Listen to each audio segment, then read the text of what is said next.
Now I'm going to share something with you, something I am becoming more and more aware of and more unsure of as to why it's so. In verse 2,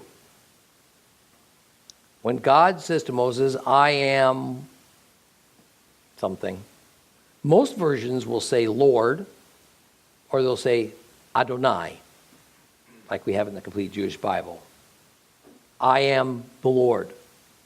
And since Lord, follow me, is just the English translation of the Hebrew word Adonai, Lord and Adonai mean the same thing. But the original Hebrew is not either of these two words. It's Yud-Heh-Vav-Heh, Yehovah, God's personal name. And there's no Bible scholar I'm aware of that would even argue the point. The Hebrew letters Yud-Heh-Vav-Heh are there. And they're there in 6,000 other places in the Old Testament. 6,000. So the question is, why is it the majority of the time that the original Hebrew uses God's personal name, Yehovah, that our translations elect to use the term Lord or God? Why?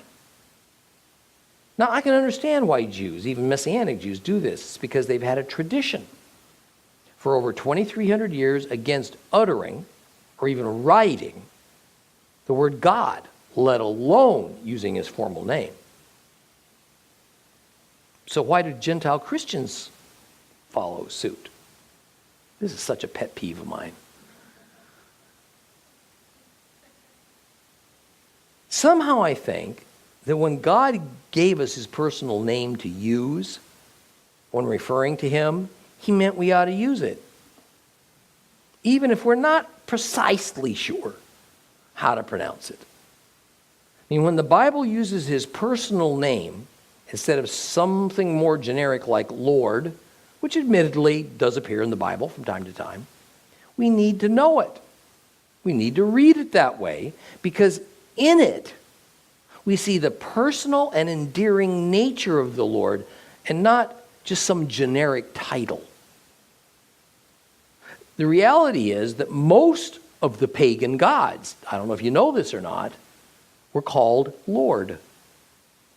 That was standard, what you called a pagan god, Lord.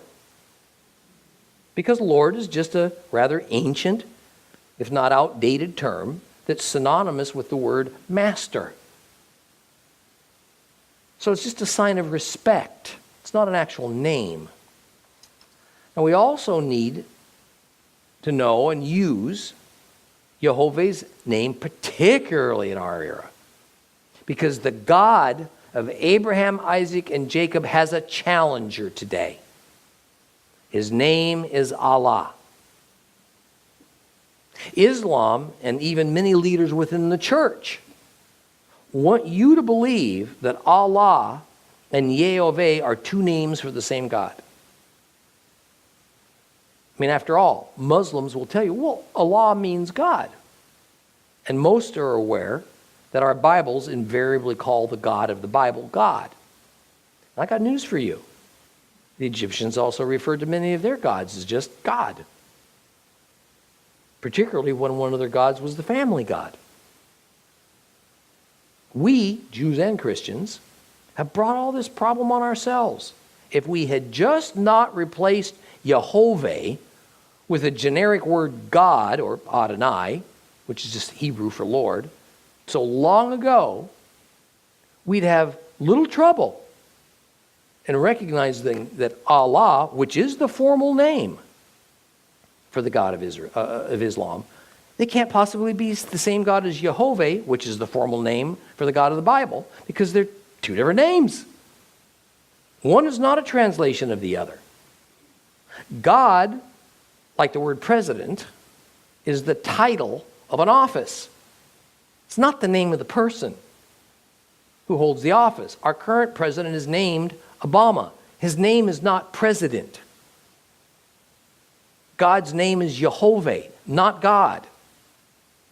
Certainly not Allah.